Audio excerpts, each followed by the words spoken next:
Good evening. Tonight, I share with you the story of a man named Martin Sloane. Martin had a peculiar gift. He remembered every brush with depth. From the moment he learned to count, he kept a secret tally of each narrow escape. As a child, he survived a broken swing that should have crushed him. He scratched a tiny mark on his bedroom wall to note his first close call. Years later, a careless driver sent his bicycle flying. Martin ducked just in time and added a second slash. Over time, his apartment walls filled with smoke.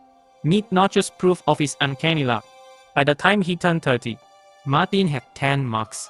Each notch was a reminder of fate's caprice and his stubborn will to live. He began to see patterns in his escapes. A wrong turn here, a sudden rainstorm there, a passing stranger who nudged him aside. Each coincidence was like a whisper from the universe.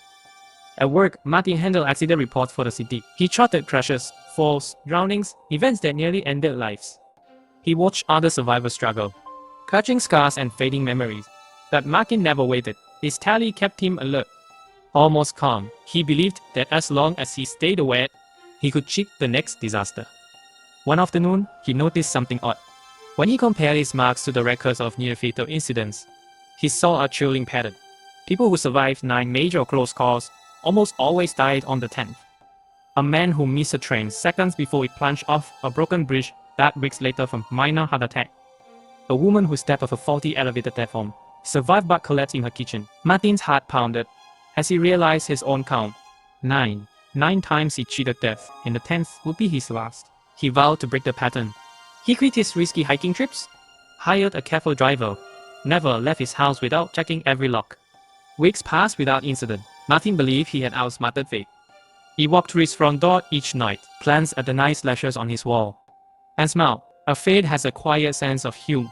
One evening, as Martin reached to turn off his bedside lamp, his foot tangled in a loose rug. He stumbled, crashed to the floor, and struck his head on the wooden leg of his nightstand.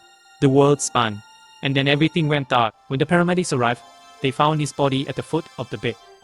No dramatic elevator drop, no car crash, just a final. They counted 9 old scars on his wall, and whispered about the 10th, the one he never saw coming. Martin's last tally now stays in that empty room. A silent warning, every escape leads to an end.